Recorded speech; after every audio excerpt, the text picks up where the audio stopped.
दिल दहलाने वाली है, जो संसार में आकर जिसने हमारे लिए अपनी जान दी। उनके पीछे चलने वाले हर एक जो प्रभु के चेले थे, उन लोगों को भी बड़ी यातनाओं से होकर जाना पड़ा। तो दोस्तों, आज इस वीडियो में हम देखेंगे कि प्रभु के चेलों की मृत्यु कैसे हुई, कहाँ हुई और कब हुई। आज मैं आपको संक्षिप्त में बताने जा रहा हूँ कि प्रभु यीशु मसीह के चेलों की मृत्यु आखिर किस प्रकार हुई। सबसे पहले हम यूहन्ना के बारे में देखते हैं। यूहन्ना प्रभु यीशु मसीह का एक ऐसा चेला था जिससे प्रभु यीशु मसीह बहुत प्यार करता था। यूहन्ना प्रभु यीशु मसीह की छाती की ओर सिर रखकर बैठा करता था।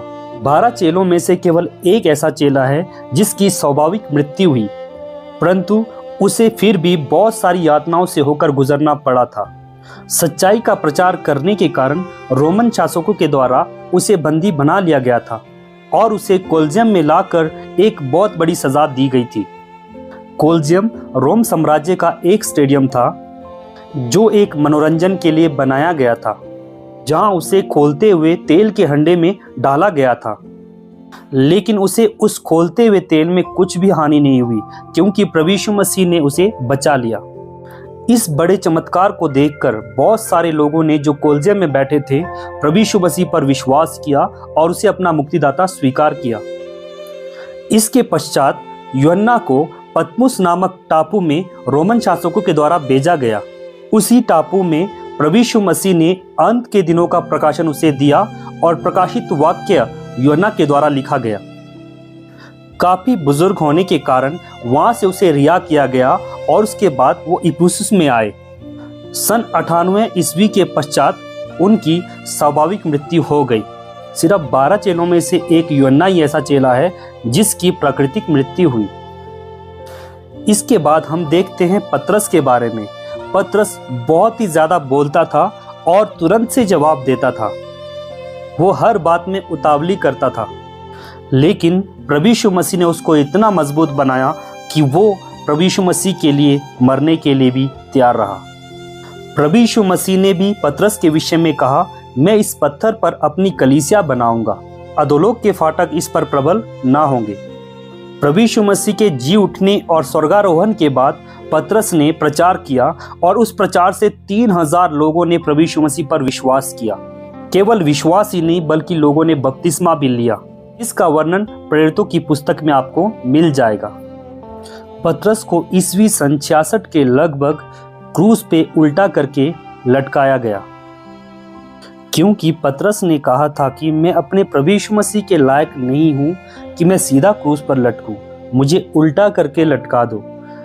पतरस चाहता था कि यीशु मसीह के पैरों को चूमते हुए मरे, इसीलिए पतरस ने कहा कि मुझे उल्टा करके लटका दो।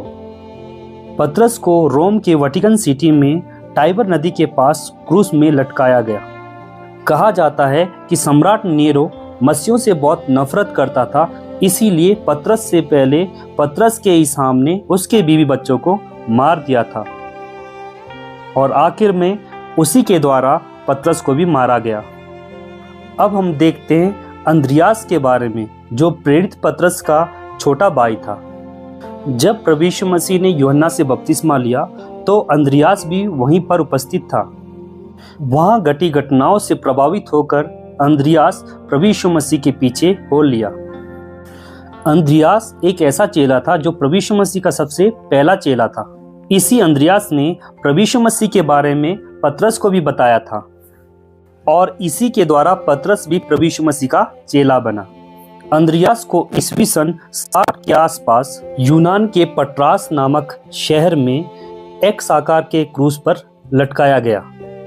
अंद्रियास पतरस के अनुसार ही चाहता था कि वो प्रभु यीशु मसीह की तरह ना लटकाया जाए।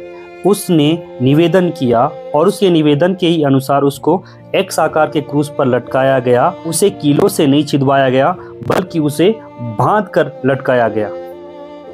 रस्सी से बंधे हुए होने के बाद भी एक्स आकार के क्रूस पर से 3 दिन तक उसने यीशु मसीह का प्रचार करना बंद नहीं किया और 3 दिन तक प्रचार करता रहा। उस क्रूस पर लटक कर आते जाते लोगों को सुसमाचार सुनाता रहा। कई लोग इस बात को देखकर उस पर पथराव भी करते थे, लेकिन कुछ लोगों ने यीशु मसीह पर विश्वास भी किया। उस एक्स आकार के क्रूस पर लटके हुए 3 दिन के पश्चात उसकी मौत हो गई। अब हम देखते हैं याकूब के बारे में, जिसकी माता का नाम सलोमी था, जो यीशु मसीह की मृत्यु के पश्चात सुगंधित वस्तुओं को लाने वाली महिलाओं में से एक थी। 12 चेलों में सबसे पहले मृत्यु जिसकी हुई वो चेला याकूब था। प्रभु यीशु मसीह के स्वर्गारोहण के पश्चात वो यरूशलेम में प्रचार कर रहा था, जिसके पश्चात हेरोदेस राजा ने उसे मृत्यु सजा सुनाई और उसे पकड़कर मंदिर के कंगूरे पे खड़ा करके उसकी गर्दन को कटवा दिया गया और काट कर उसे नीचे फेंकवा दिया। अब हम देखते हैं फिलिपुस के बारे में। फिलिपुस गलील का एक निवासी था। प्रभु यीशु मसीह के स्वर्गारोहण के बाद यह चेला प्रभु यीशु मसीह के सुसमाचार को लेकर एशिया माइनर गया, जिसे आज तुर्की भी कहा जाता है। वहाँ उसने कई दिनों तक प्रभु यीशु मसीह का प्रचार किया, जहाँ उसे सन 80 ईस्वी के दौरान से वहाँ पर सम्राट डोमेशियन ने उल्टा करके क्रूस पर लटका दिया। कहा जाता है कि जब फिलिपुस को क्रूस पर उल्टा लटका दिया गया, उस समय कुछ भूकंप आए, जिसके कारण से काफ़ी लोग डर गए। लेकिन फिलिपुस ने प्रार्थना की वहाँ के लोगों के लिए कि वो लोग सुरक्षित रहें। जिसके बाद वहाँ जो लोग खड़े थे उन्होंने उसे छोड़ने का आग्रह किया, लेकिन उसे छोड़ा नहीं गया और वहीं पर क्रूस पर उल्टे लटके फिलिपुस की मृत्यु हो गई। अब हम देखते हैं मती के विषय में, जो एक चुंगी लेने वाला व्यक्ति था। मती ने इथोपिया, मैसेडोनिया, सीरिया जैसे कई देशों में यीशु मसीह का प्रचार किया। मती के विषय में कहा जाता है कि वो स्वाभाविक मृत्यु से मारा गया, लेकिन कुछ लोगों का कहना है कि वो इथोपिया में राजा के द्वारा तलवार से मारा गया। कुछ लोगों का कहना है कि मती प्राकृतिक मृत्यु से मरा, लेकिन कुछ लोग कहते हैं कि इथोपिया में तलवार से मारा गया। लेकिन कुछ का कहना है कि इथोपिया के राजा ने पहले ही दिन उसके सिर पर कीलों से ठुकवा दिया और उसके बाद उसे जला दिया गया। इस प्रकार मती की मृत्यु हुई और वो शहीद हुए। अब हम देखते हैं बरतुल्मै के बारे में। बरतुल्मै जिसके पिता का नाम तुल्मै था। बर का मतलब है बेटा, जैसे कि हम बाइबल में देखते हैं तिमाई का पुत्र बर्तिमाई, यानी कि उसका नाम बर्तिमाई नहीं है, लेकिन पिता के नाम से वो जाना जाता है। जैसे कि बर्तिमाई का मतलब है तिमाई का पुत्र, ठीक वैसे ही बरतुल्मै का नाम इसी प्रकार पड़ा और बरतुल्मै पिता के नाम से जाना जाता है। इब्रानी में बर का मतलब है पुत्र और तुल्मै उसके पिता का नाम था, जैसे कि मैंने आपको बताया तिमाई का पुत्र बर्तिमाई।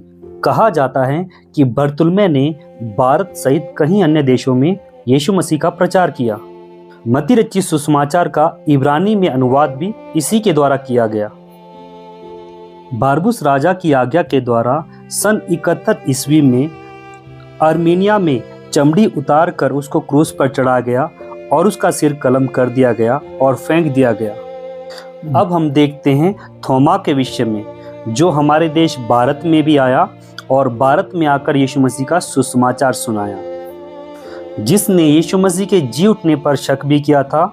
और वो कहता है कि जब तक उसके छिदे हुए हाथों को या फिर पंजर को ना देखूं, तब तक मैं विश्वास नहीं करूंगा। इसे दिदेमुस भी कहा जाता था। थोमा ने पहले मध्य पूर्व में प्रचार किया और फिर प्रचार करने के लिए हमारे देश भारत में भी आया। ईस्वी सन 49 के आसपास वो भारत में आए। उन्होंने दक्षिण भारत में प्रभु यीशु मसीह का बहुत प्रचार किया और 7 कलीसियाओं की भी स्थापना की। जब वे मैलापुर के पहाड़ पे प्रार्थना कर रहे थे तो कुछ लोगों ने तंग आकर उसे बाले से बेध दिया, जिसे आज इस पहाड़ को थॉमस माउंट के नाम से जाना जाता है। उनके शिष्यों ने चेन्नई के मैलापुर नामक स्थान पर उन्हें दफना दिया और वहीं पर भव्य चर्च बना दिया गया। थोमा एक ऐसा व्यक्ति है जिसने भारत में सुसमाचार सुनाया और उसको भारत का प्रेरित भी कहा जाता है। अब हम तद्दै के बारे में देखते हैं, जिसको तद्देयुस भी कहा जाता था और इसे यहूदा के नाम से भी जाना जाता था। सुसमाचार में शमौन के साथ आता है, क्योंकि कहा जाता है कि ये दोनों बहुत अच्छे मित्र थे। तद्दै ने आर्मेनिया में प्रचार किया, जहां उसे सन 50 के लगभग कुछ लोगों के द्वारा तीरों से बेधा गया। अब हम शमौन कनानी के बारे में देखते हैं और इसे शमौन जलोतेस के नाम से भी जाना जाता था। शमौन पतरस से अलग पहचान देने के लिए इसे शमौन जलोतेस या शमौन कनानी कहा जाता था। ब्रिटेन के लंदन में प्रभु यीशु मसीह का प्रचार किया और बड़े बड़े काम प्रभु यीशु मसीह ने इस चेले के द्वारा किया। और जब प्रभु यीशु मसीह पर विश्वास किया तब वह 40 वर्ष का था। उनकी मृत्यु के विषय में अलग अलग बातें कही जाती हैं। कुछ लोग कहते हैं कि वो स्वाभाविक मृत्यु मरे थे और कुछ लोगों का कहना है कि उन्हें सूली पर चढ़ाया गया, लेकिन कुछ का मानना है कि उनके शरीर को आरी के द्वारा काट कर 2 भाग कर दिया गया था। शमौन जलोतेस भी प्रभु यीशु मसीह के नाम में शहीद हो गया और प्रभु यीशु मसीह के लिए उन्होंने अपनी प्राण को दिया। अब हम देखते हैं हलफई के पुत्र याकूब के बारे में। हलफई के पुत्र याकूब का जिक्र बाइबल में बहुत ही कम आया है, सिर्फ 2 ही बार आया है। यह माना जाता है कि इस चेले ने यीशु मसीह के स्वर्गारोहण के बाद यरूशलेम में यहूदियों के बीच में प्रचार किया और वहां पर वो प्रभु की सेवकाई करने लगा, लेकिन यहूदियों ने पथराव करके उसे मार दिया और वहीं पे मंदिर में उसे मिट्टी दी गई। अब हम देखते हैं यहूदा इस्करियोती के बारे में, जो प्रभु यीशु मसीह के चेलों में एक ऐसा व्यक्ति था जो धन का हिसाब रखता था और वो खजांची था। और यह वही चेला है जिसने यीशु मसीह को पकड़वाया और उसके पास दान की थैली रहती थी और वो दान से पैसे निकाल लेता था और उसका ध्यान धन पर था। प्रभु यीशु मसीह को पकड़वाने के बाद वो पछताया और पछताने के बाद वो चांदी के सिक्के लेकर महायाजक के पास उसने फेंक दिए और उसने जाकर अपने आप को फांसी पर लटका दिया। तो दोस्तों, मैं आपको बताना चाहता हूँ प्रभु यीशु मसीह के पीछे चलने वाले लोगों ने कितनी यातनाएं, दर्द और दुख को सहा। उनको मालूम था कि यह संसार कुछ भी नहीं। उनको ये मालूम था कि हमारा जो जीवन है यहाँ पर नहीं। जिस प्रकार अब्राहम ने तंबू में निवास किया और वो जानता था कि हम संसार के नहीं हैं और उसकी आशा ऊपर की ओर थी, खुदा की ओर थी, ठीक वैसे ही प्रभु के ये चेले भी इस बात से आशा रखकर अपने आप को समर्पित कर पाए। अन्यथा जो संसार पर मन लगाते हैं उनके लिए आसान नहीं है कि इस प्रकार प्रभु यीशु मसीह के नाम में